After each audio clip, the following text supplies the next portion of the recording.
The fun conversation, all your nonverbals told me recess was fun. I wish I'd had a picture of all the smiles I saw his top. We also can jump rope, play equipment. I forgot to tell you one other important thing we do at the beginning of all our recesses, and that is we run a lap. And that we have found gets rid of too much energy. So all our kids come out, they take their recess lap, and then they can begin to choose. Well, let's see what the third graders at Garlow like best about recess. And the volume. I like recess because you can play soccer. I like recess because we can run around and have much energy. I like recess because I have more space. I like recess because you get to run and play and you get lots of energy. I like recess because I can have energy. I like recess because you can do whatever you like. So those are some third graders that we taped to find out why they like recess. Now, it wouldn't be complete without talking to our playground staff. Okay, these are two of our playground staff ladies, and I asked them why they liked recess. And one odd comment they made is that the students know what is expected of them. Yeah. How long is your lap? It's not very long. It's about 1/6 of a mile. Okay, so it takes them 2 minutes, a minute? Yeah. It could take them 2 minutes. If they decide to walk it, even if they choose to walk it, Jack, then they could spend 5 minutes walking. I don't care how they do it, they just have to do it. Just wondering the length. I wish it was more. The reason I know it's I would say it's about 1/6 of a mile because one thing I do not like about my Fayette area that I teach in is we need to run 6 times around to equal that mile. I see. Which is, when I had a teacher transfer to our school, yeah, I'd come up with neat ways to count. Transfer to, no wonder you guys have such bad times.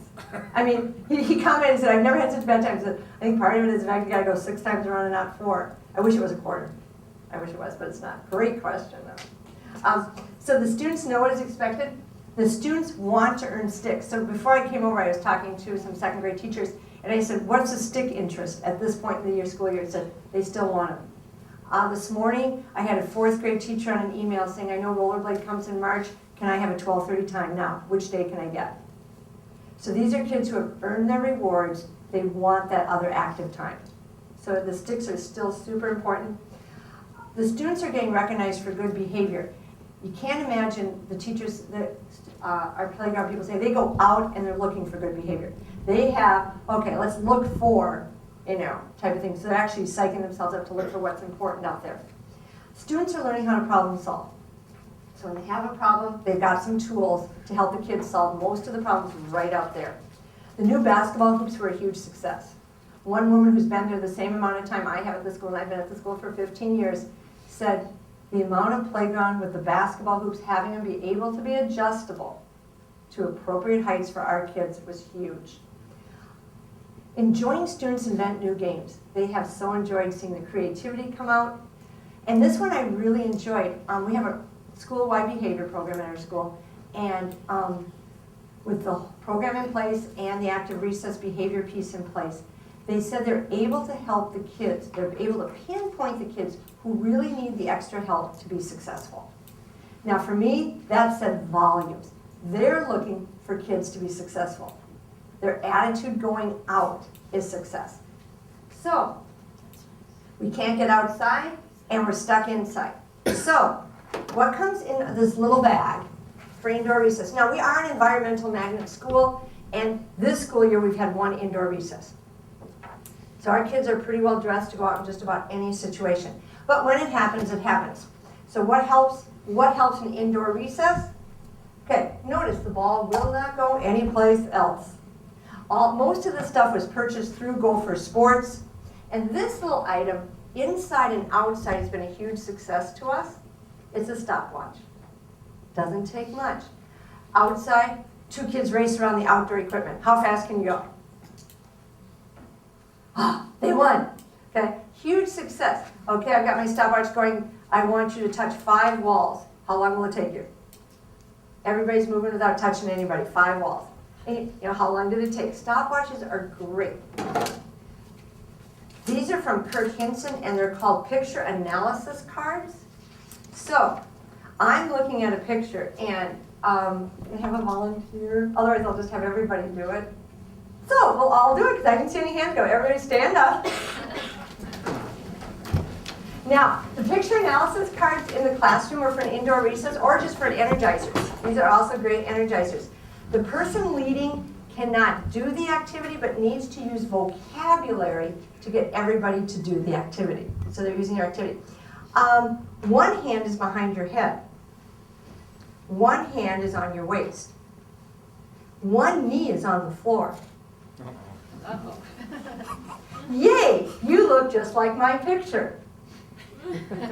So, great vocabulary builders for kids. And some of them, I took a simpler one. Some of them are more complicated than others. So, but the kids just get a card, get their partner to do it, come back, get a new card. Easy energizer, great activities. Beach balls and we don't have any more latex allergies, so we are lucky in our school right now, the awesome balloon. So, do you think we can get this balloon all the way back over there without it touching the ground?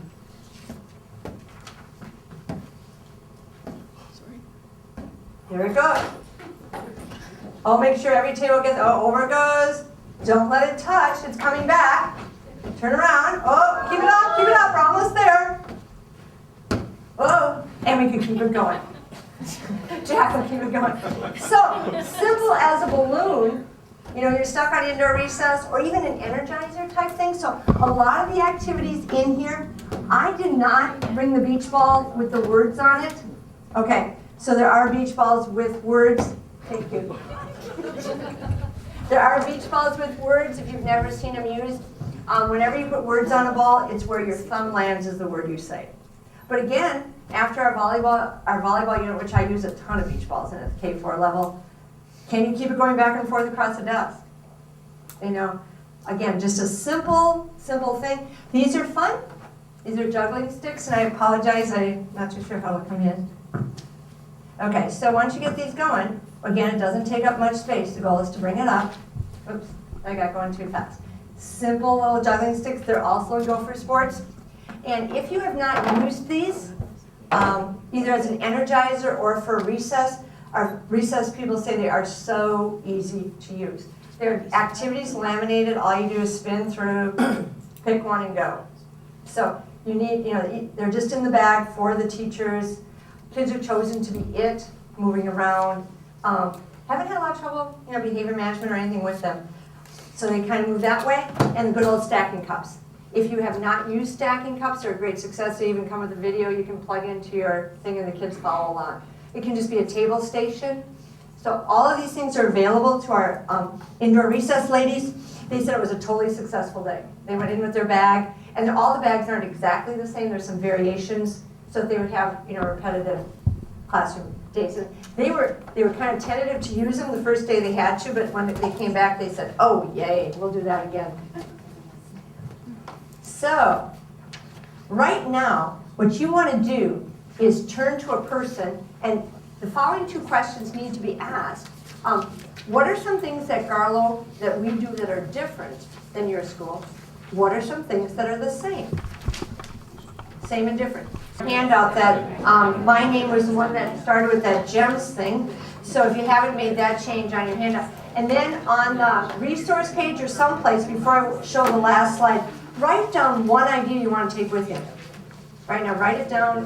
One idea you want to take with you for recess back to your kids, back to your school, back to your fellow workers. I'll have time for questions, but you are invited anytime between the hours of 10 and 12:30. Our school begins at 7:30. First breakfast is at 7:30. Class begins at 7:45. So here it is on a fall day.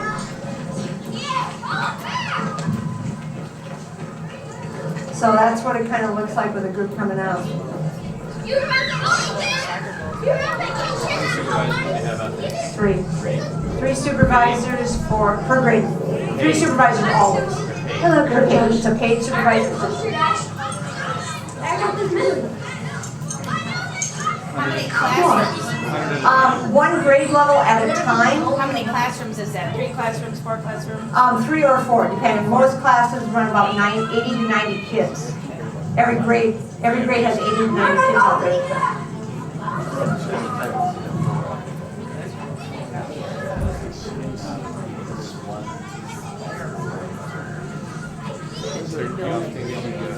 So that does eliminate.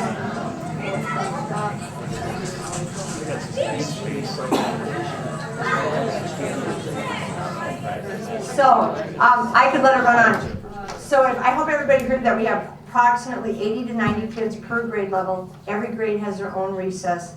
We begin recess at 10 o'clock in the morning, because we do recess first and then lunch. So you're eating breakfast at 7:30 and the first group is eating lunch at 10:30.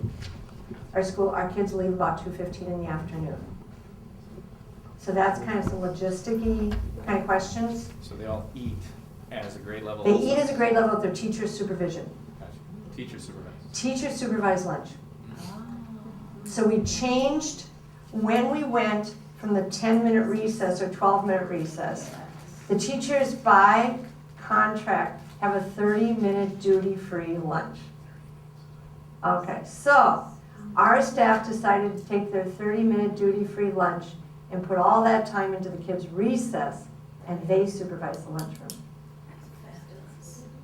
That's what we do too, and there's a lot of kids, I'm the social worker, so there's lots of kids that don't get that family time to sit down and chat with at a table while they eat, and so their expectation as teachers is also to work on manners and that kind of stuff. They've helped us with